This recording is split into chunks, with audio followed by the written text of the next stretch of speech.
नमस्कार, हमारे खास बुलेटिन में आप सभी का स्वागत है। आपके साथ मैं हूं जीनत सिद्दीकी। आस्था के महापर्व महाकुंभ के बाद अब देश में आस्था का एक और महापर्व कांवड़ शुरू हो गया है, सावन शुरू हो गया है। इस बार कांवड़ यात्रा 11 जुलाई से शुरू होकर 9 अगस्त तक चलने वाली है। ये यात्रा पूरे 30 दिन तक चलेगी वैसे तो, जिसमें भक्त गंगा जल लेकर शिव मंदिरों में जलाभिषेक करेंगे। कांवड़ यात्रा एक पवित्र वार्षिक तीर्थ यात्रा है, जहां भगवान शिव के भक्त गोमुख या गंगोत्री से पवित्र गंगा जल इकट्ठा करते हैं और इसे भगवान को चढ़ाने के लिए नीलकंठ ले जाते हैं। ये स्पेशल रिपोर्ट देखिए आप। और फिर मुजफ्फरनगर की ग्राउंड रियलिटी इस वक्त क्या है, क्यों बहुत ज्यादा चर्चा हो रही है, क्या कुछ नफरती बहुत एक्टिव हो गए, रिपोर्ट दिखाएंगे।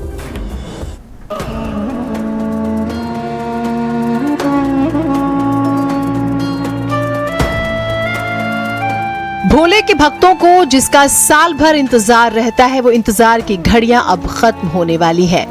इस साल कांवड़ यात्रा की शुरुआत 11 जुलाई से हो रही है, जो महीने भर चलेगी। वैसे तो कांवड़ ले जाने की परंपरा इतिहास से जुड़ी है, जिसका पालन कभी ऋषि मुनि किया करते थे, लेकिन अब शिव भक्त इसे बड़े उत्साह से इस परंपरा को निभाते हैं। खासकर दिल्ली, उत्तर प्रदेश, हरियाणा, मध्य प्रदेश, बिहार और अन्य राज्यों से लाखों की संख्या में युवा, महिलाएं, बच्चे इस यात्रा में बढ़ चढ़कर हिस्सा लेते हैं। कांवड़ यात्रा गहरी भक्ति से भरी होती है। चारों दिशाओं में बोल बम बम बम, हर हर महादेव के जयकारे गूंजते हैं। कांवड़िये एकजुट होकर एक साथ चलते हैं। इस यात्रा का महत्व समझिए। कांवड़ यात्रा भगवान शिव के भक्तों, जिन्हें कांवड़िया या भोले के नाम से जाना जाता है, उनके द्वारा की जाने वाली एक अत्यंत पवित्र वार्षिक तीर्थ यात्रा है। हर साल श्रावण के मानसून महीने के दौरान भारत भर से लाखों तीर्थयात्री हरिद्वार, गौमुख, उत्तराखंड में गंगोत्री और बिहार के सुल्तानगंज में अजगैबीनाथ मंदिर जैसे पवित्र स्थलों की यात्रा करते हैं। सावन के महीने में भोलेनाथ के भक्त गंगा तट पर जाते हैं। वहां स्नान करने के बाद कलश में गंगा जल भरते हैं, फिर कांवड़ पर उसे बांधकर अपने कंधे पर लटकाकर अपने अपने इलाके में शिवालय में लाते हैं, शिवलिंग पर अर्पित करते हैं। कांवड़ बांस या लकड़ी से बना डंडा होता है, जिसे रंग बिरंगे पताकों, झंडे, धागे, चमकीले फूलों से सजाया जाता है। उसके दोनों सिरों पर गंगा जल से भरा कलश लटकाया जाता है। कांवड़ यात्रा के दौरान सात्विक भोजन किया जाता है। इस दौरान आराम करने के लिए कांवड़ को किसी ऊंचे स्थान या पेड़ पर लटकाया जाता है। साथ ही ये पूरी कांवड़ यात्रा नंगे पांव ही होती है। तीर्थ यात्रा का नाम कांवड़ के नाम पर रखा गया, जो कंधों पर एक बांस का खंबा होता है, जिसके प्रत्येक छोर पर गंगाजल के बर्तन लटकते हैं। तीर्थयात्री अक्सर भगवा वस्त्र पहनकर नंगे पैर चलते हुए इस खंबे को संतुलित करते हैं। ये भक्ति, सहनशक्ति और आध्यात्मिक अनुशासन की परीक्षा है, जिसमें दोस्तों, परिवारों और समुदायों के समूह एक साथ चलते हैं, एक स्वर में बोल बम और हर हर महादेव का जाप करते हैं।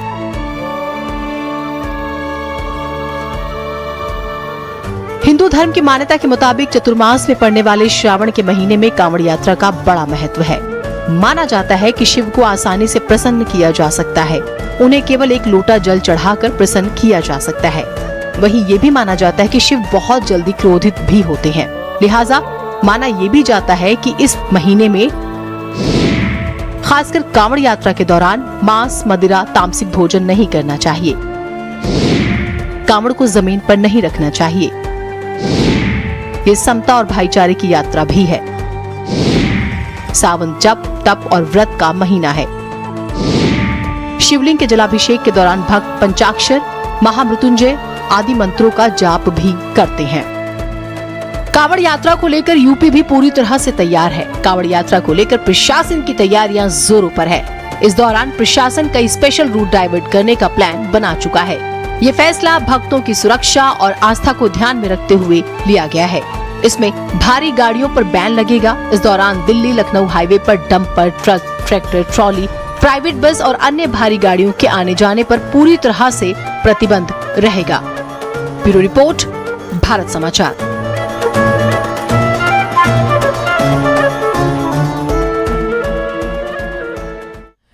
तो आपने ये रिपोर्ट देखी, सावन का महत्व, कांवड़ यात्रा का महत्व। साल भर इंतजार करते हैं भक्त और करोड़ों की संख्या में अलग अलग राज्यों से पहुंचते हैं।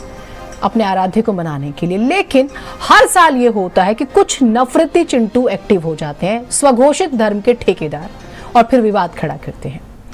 आपका अपना चैनल ग्राउंड जीरो पर पहुंचा, वहां पे लोगों से बात की, क्या माहौल है। आपने देखा मुजफ्फरनगर में पिछले दिनों एक दुकानदार की पैंट उतरवाने का आरोप लगा था, मामला बहुत बढ़ा, राजनीति गर्म है इसको लेकर। दूसरी तरफ भारत समाचार ने अपने दर्शकों के लिए ग्राउंड जीरो से रिपोर्ट तैयार की, जहां कांवड़ियों से खास बातचीत की हमारे सहयोगी नरेंद्र ने।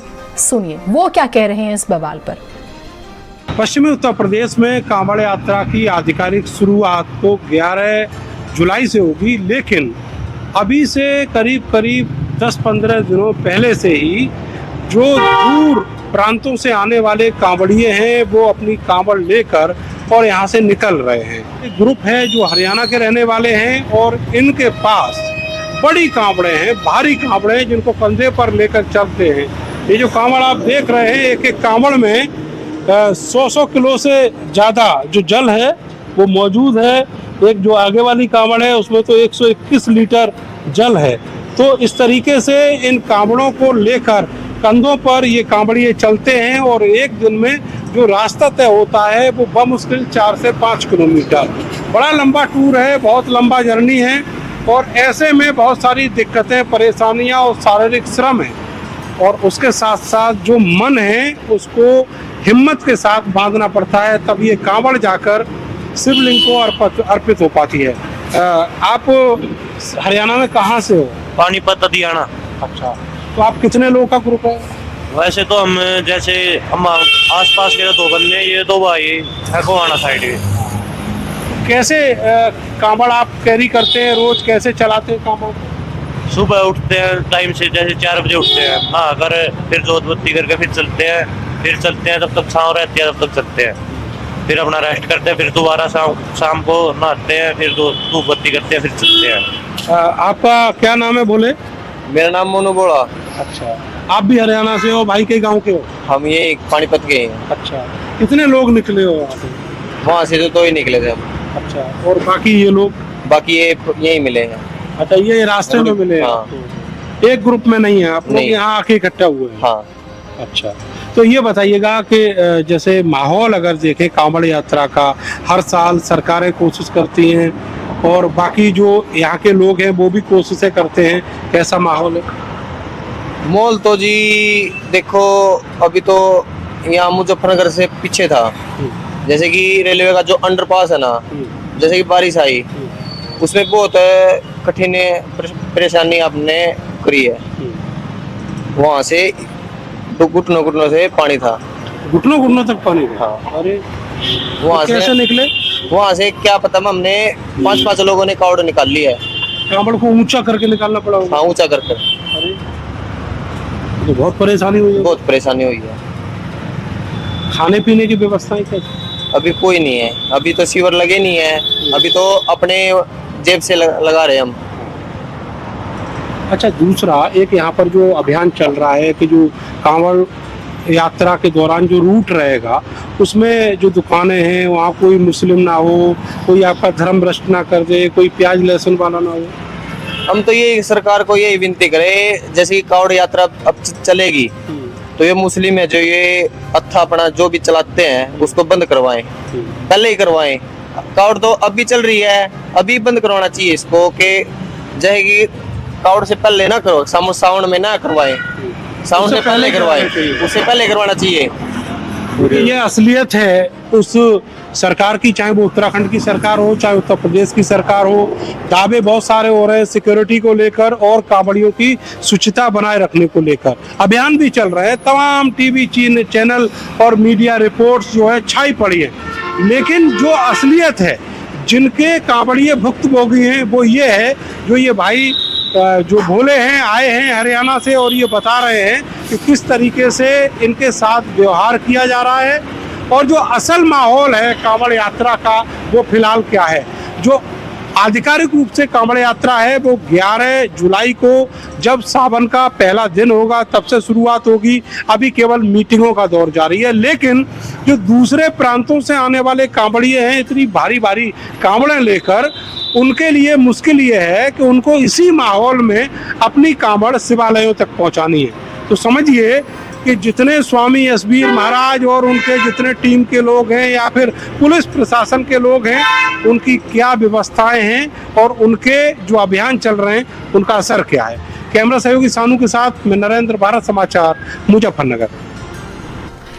अब आप समझिए, कांवड़ यात्रा तप, तपस्या, त्याग, समर्पण, संयम का प्रतीक है। कांवड़ यात्रा भक्ति, सहनशक्ति और आध्यात्मिक अनुशासन की परीक्षा है। लेकिन हर साल इस यात्रा के नाम विवाद जुड़ जाता है। कुछ लोग, कुछ संगठनों को लगता है कि वो समाज के ठेकेदार हैं, उन्हें किसी खास तरह का लाइसेंस मिला हुआ है।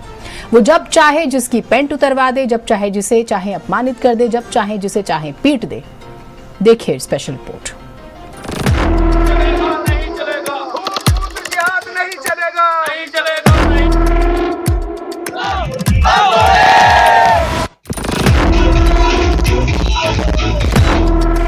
भोले के नाम पर कुछ लोगों की नफरत काम पर।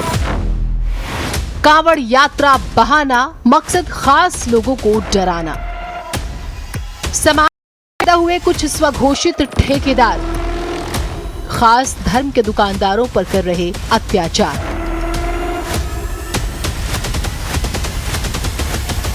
पश्चिमी उत्तर प्रदेश में कांवड़ यात्रा की शुरुआत हो चुकी है, लेकिन उससे पहले यहाँ पर एक और मुद्दा शुरू हुआ है। मुद्दा है कांवड़ यात्रा के दौरान सड़क किनारे जो विक्रेता होते हैं वो कौन है, उनकी पहचान क्या है और क्या उससे कांवड़ियों का धर्म भ्रष्ट हो रहा है। साल भर पवित्र कांवड़ यात्रा का इंतजार किया जाता है। करोड़ों की संख्या में भक्त अपने आराध्य प्रभु शिव को पाने के लिए, उन्हें प्रसन्न करने के लिए कांवड़ यात्रा पर जाते हैं। लेकिन हर बार यात्रा विवादों में आ ही जाती है। कुछ खास किस्म के लोगों की वजह से विवाद पैदा हो जाता है। कुछ स्वघोषित धर्म के ठेकेदारों की वजह से खासकर पश्चिमी यूपी में हर साल बवाल हो जाता है।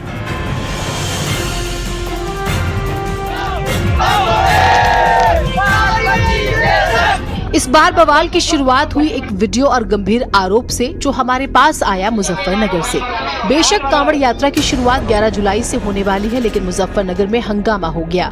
हिंदू संगठनों ने दिल्ली देहरादून नेशनल हाईवे 58 पर चेकिंग अभियान शुरू किया। कुछ लोग हाईवे पर स्थित पंडित जी वैष्णो ढाबे पर पहुंचे। वहां काम करने वाले कर्मचारियों से आधार कार्ड मांगे, नहीं दिए तो ढाबे पर लगा बारकोड स्कैन किया। उसमें मालिक का नाम मुस्लिम समुदाय का निकला। आरोप है कि इसके बाद उन लोगों ने कर्मचारी को कमरे में ले जाकर पहचान करने की कोशिश की।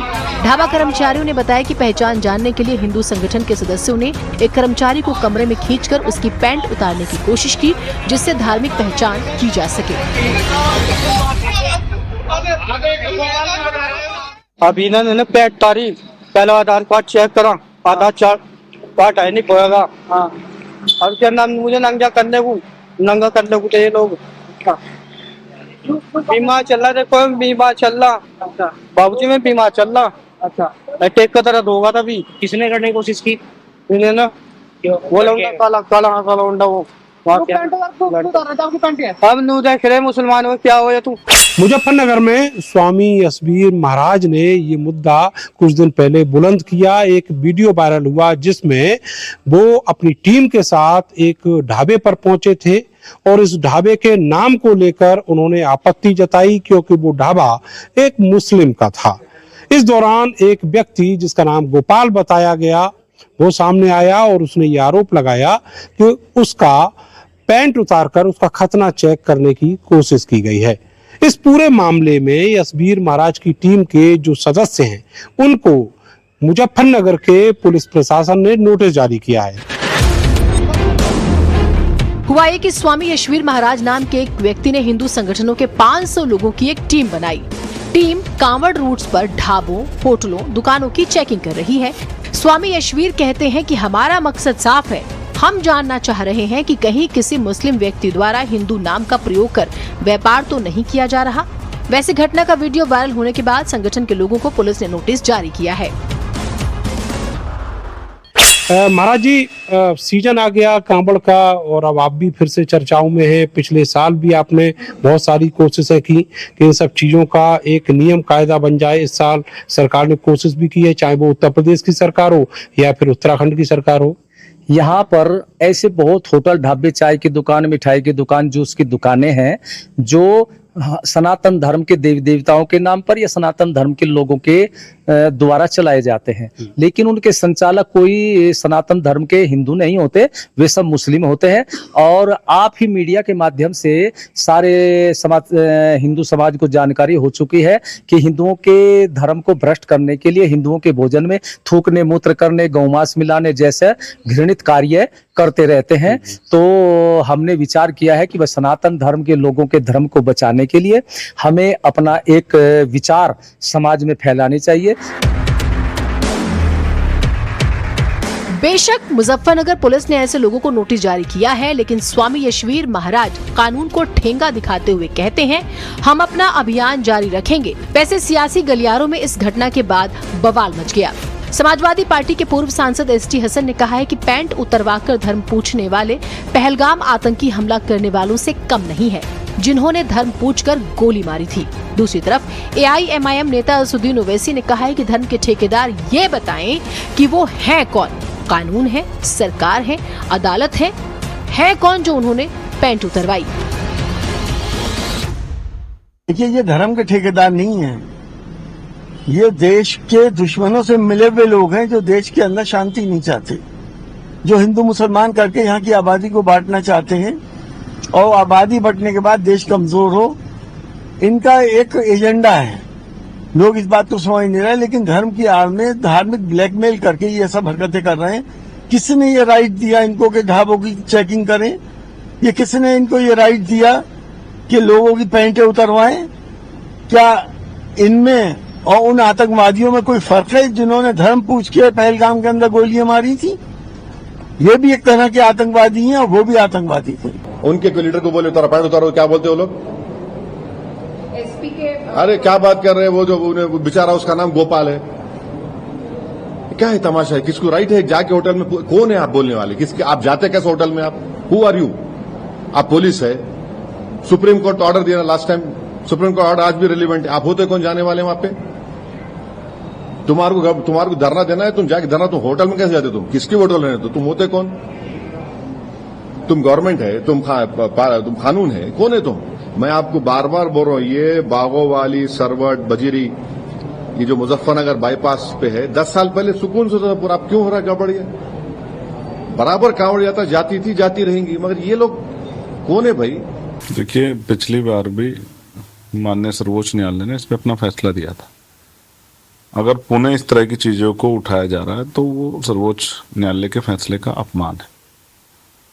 मैं इस पे इतना ही कहूंगा कि सरकार को लोगों को जोड़ने की बात करनी चाहिए, कि ना कि लोगों में भेदभाव पैदा करने की या लोगों को तोड़ने की बात नहीं करनी चाहिए। तो ये फेलियर है सरकारी, और ये राजनीतिक एजेंडा है। जनता ने पिछली बार भी इसको नकारा था और इस बार भी जनता इसको नकारेगी। हालांकि बस मैं चाहता हूं कि पिछली बार बहुत हिंसा हुई थी, तो इस बार उस तरह की हिंसा ना हो। पुलिस को अपनी जिम्मेदारियों को अदा करना चाहिए। बेशक भक्तों की आस्था को ध्यान में रखते हुए प्रदेश की सरकार ने नियम बनाए हुए हैं कि आप अपने नाम की तख्ती टांगे, लेकिन पैंट उतरवाने का लाइसेंस तो शायद सरकार ने भी किसी को नहीं दिया होगा। हमारे कुछ सवाल है धर्म के कथित ठेकेदारों से। धर्म के कथित ठेकेदारों, जवाब दो। कांवड़ रूट पर दुकानदारों को परेशान करने का ठेका आपको किसने दिया? धर्म के कथित ठेकेदारों, लोगों की पैंट उतरवाने का ठेका आपको किसने दिया? धर्म के कथित ठेकेदारों, लोगों को पीटने का ठेका आपको किसने दिया? धर्म के कथित ठेकेदारों, कानून, सरकार, अदालत, प्रशासन, क्या इन सब से ऊपर हैं आप?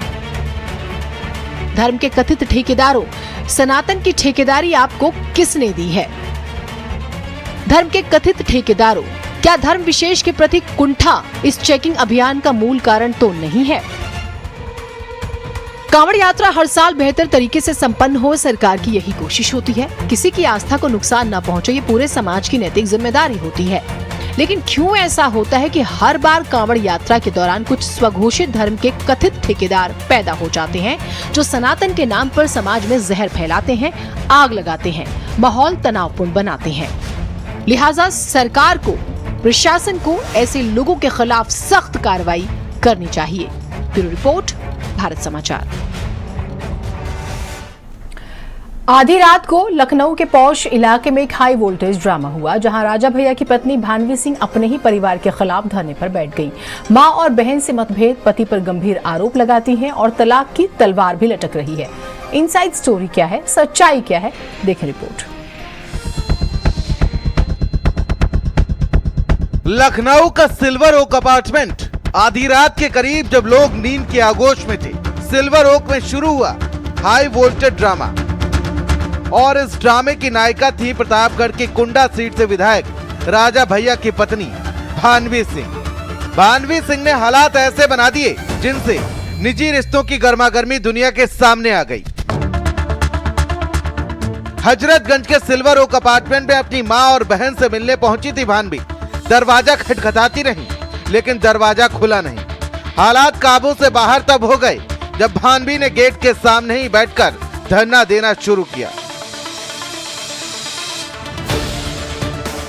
आधी रात का ड्रामा। भानवी सिंह देर रात मां से मिलने पहुंची। राजा भैया की पत्नी है भानवी सिंह। परिवार ने दरवाजा खोलने से इनकार किया। दरवाजा न खोलने पर भड़की भानवी सिंह। अपार्टमेंट के बाहर जोरदार हंगामा। विवाद बढ़ने पर पुलिस पहुंची। भानवी की बहन ने पुलिस बुलाई। पारिवारिक कलह का पूरा मामला। यह हाई वोल्टेज ड्रामा अपने पीछे कई सवाल खड़े कर गया। क्या वजह रही जो इतनी रात राजा भैया की पत्नी को अपनी मां और बहन के घर के सामने धरना देना पड़ा? क्या वजह रही जो भानवी की अपनी ही बहन और मां ने उनके लिए दरवाजा नहीं खोला? आधी रात को भानवी की बहन को क्यों बुलानी पड़ी पुलिस?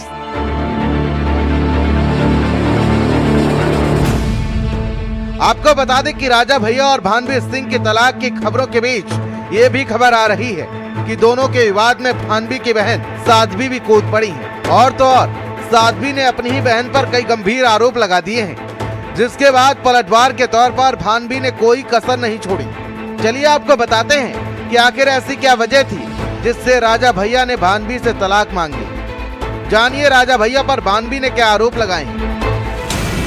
घरेलू हिंसा, दुर्व्यवहार, टॉर्चर के आरोप, कई महिलाओं से संबंध के आरोप, जान से खतरे का आरोप, बच्चों की उपेक्षा का आरोप। अब आप सोच रहे होंगे कि अगर विवाद पति पत्नी का था तो बहन साध्वी क्यों बीच में कूद पड़ी। चलिए अब आपको बताते हैं कि साध्वी ने अपनी बहन यानी राजा भैया की पत्नी भानवी पर क्या आरोप लगाए हैं। मां और बहन को धमकाने का आरोप लगाया है। प्रॉपर्टी हड़पने के लिए धमकाने का आरोप लगाया है। मानसिक तनाव देने का आरोप भी भानवी पर है। भानवी पर मारपीट का भी आरोप है। इस हाई वोल्टेज पारिवारिक ड्रामे ने निजी रिश्तों की परतें सार्वजनिक मंच पर उधेड़ दी हैं। एक और राजा भैया पर गंभीर आरोपों की बौछार, तो दूसरी ओर भानवी पर अपनी ही बहन और मां को धमकाने के दावे। यह मामला अब सिर्फ तलाक या घरेलू विवाद भर का नहीं रह गया, बल्कि इसमें परिवार, प्रतिष्ठा और सत्ता तीनों दांव पर है।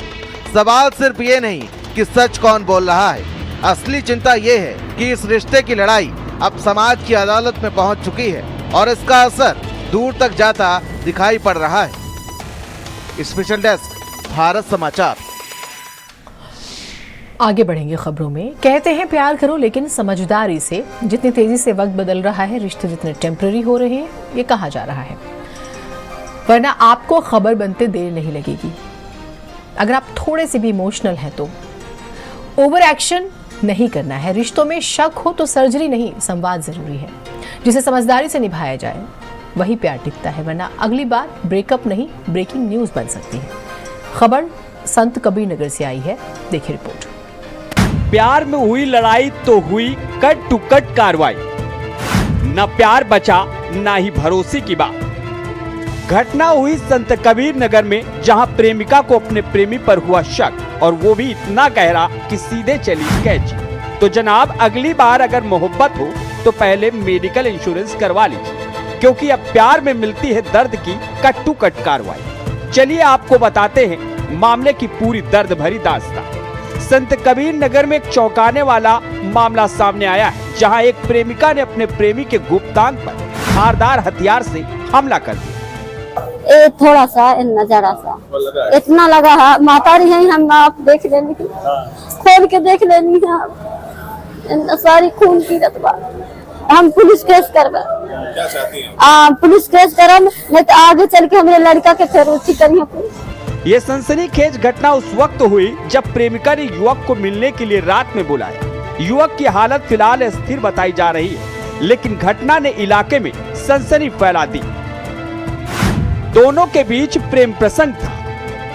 30 जून की रात युवक मिलने पहुंचा था। 10 बजे रात युवती ने मिलने बुलाया था।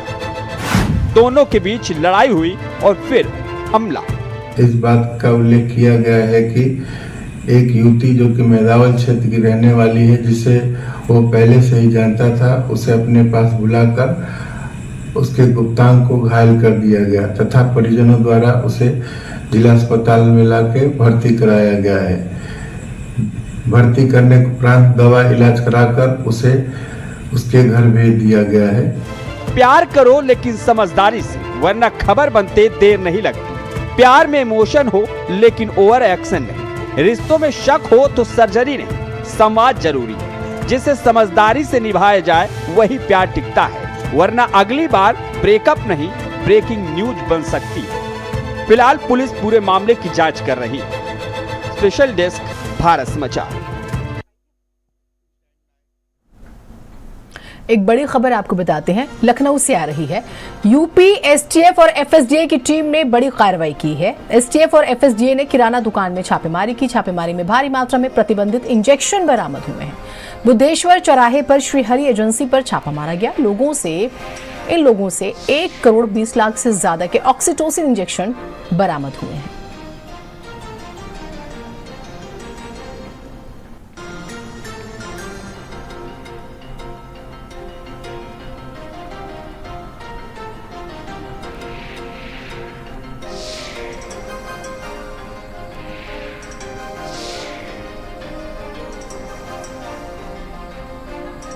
भारत समाचार लगातार मिलावटखोरी और कालाबाजारी के खिलाफ अभियान चला रहा है और जिस अभियान मुहिम का ही असर है कि जो अधिकारी हैं वो आज बाहर निकले हैं। ये जो आप मोहान रोड स्थित हनुमंत किराना एंड जनरल स्टोर देख रहे हैं, यहीं पर आज एफडीए और एसटीएफ की टीम ने एक साथ छापेमारी की है और जब टीम अंदर दाखिल हुई है तो यहाँ पर बड़ी मात्रा में प्रतिबंधित जो ऑक्सीटोसिन इंजेक्शन है उसकी खेप बरामद की गई है, जिसकी कीमत तकरीबन 1 करोड़ 20 लाख के करीब बताई गई है।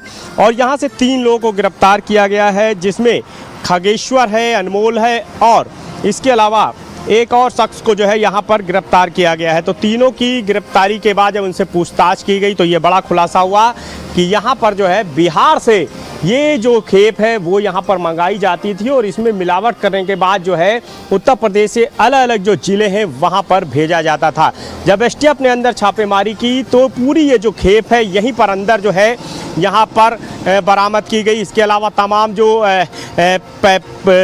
पैकिंग है, शीशियाँ हैं, इसके अलावा इससे रिलेटेड जो अन्य सामान है वो भी बरामद किया गया। सबसे ख़ास बात ये है कि ये जो इंजेक्शन है वो जो पशु है उनके दूध बढ़ाने के लिए इस्तेमाल किया जाता है। इसके अलावा जो पौधे हैं उनको कम समय में विकसित करने के लिए इसका इस्तेमाल किया जाता है, लिहाजा ये काफ़ी घातक भी माना जाता है। आम आदमी के जीवन के लिए, उनके स्वास्थ्य के लिए भी घातक माना जाता है, क्योंकि जिस तरह से इसका इस्तेमाल इनमें किया जाता है उसके बाद उसका सेवन जो है वो एक आम आदमी भी करता है, लिहाजा उसके लिए काफ़ी घातक माना जाता है। तो कैमरा अरविंद साथ अनूप कुमार, भारत समाचार, लखनऊ।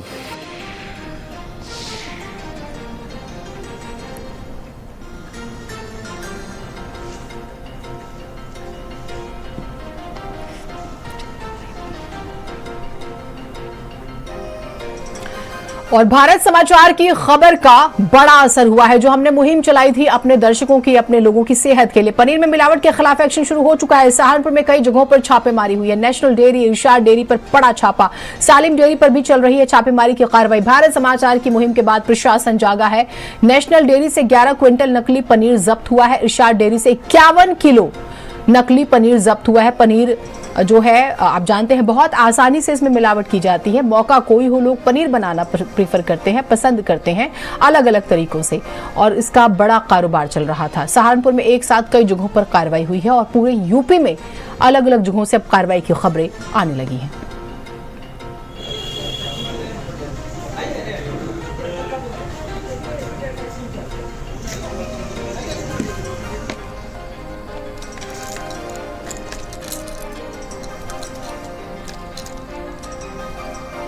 यूपी सरकार में कैबिनेट मंत्री आशीष पटेल फिर से बगावती तेवर अख्तियार करते हुए नजर आ रहे हैं। आशीष पटेल ने एनडीए के कुछ नेताओं पर अपनी पार्टी को तोड़ने का आरोप लगा दिया। कहा, अपना दल एस जितना आगे बढ़ रहा है उतना ही उसके खिलाफ षड्यंत्र हो रहा है। आशीष पटेल ने बिना किसी का नाम लिए कहा, हम लोग गठबंधन धर्म निभाएंगे लेकिन आपको जवाब देना होगा। मर्यादा आप तोड़ेंगे तो आपकी जिम्मेदारी होगी। अब ये बयान कई मायने लिए हुए हैं, किसे मैसेज देने की कोशिश कर रहे हैं, और ये बात भी सही है कि हर बयान के पीछे कई बड़ी बातें छुपी होती हैं, और जैसे जैसे चुनाव करीब आएंगे आप देखेंगे बहुत नए रिश्ते जुड़ेंगे। हमारी सहनशीलता का लेवल बहुत हाई है, हम लोग बहुत सहते हैं। डॉक्टर पटेल ने भी बहुत सहा है, हम भी सह रहे हैं, लेकिन गर्दन के ऊपर जब पानी चला जाएगा तो क्या हमको सहना चाहिए? आप सबसे मैं पूछ रहा हूं, सहना चाहिए? तो अभी गर्दन के नीचे पानी का इंतजार किया जा रहा है और इंतजार करेंगे जब तक आप। मैं तो इतना कहूंगा कि आप जितना हमारे खिलाफ षड्यंत्र करेंगे हम उतनी ताकत से आपको जवाब देंगे, और ये जो जनसैलाब है ये आपका जवाब है। हमने ईमानदारी से 2014 से गठबंधन धर्म निभाया है, आगे भी गठबंधन धर्म निभाएंगे। अब जवाबदारी सामने की है कि हम अच्छा व्यवहार करेंगे तो हमारे साथ अच्छा व्यवहार कराने की भी जिम्मेदारी आपकी है, हमारी नहीं है। खबर लखनऊ से आपको बताते हैं, जहां एक ही परिवार के 3 लोगों ने खुदकुशी कर ली।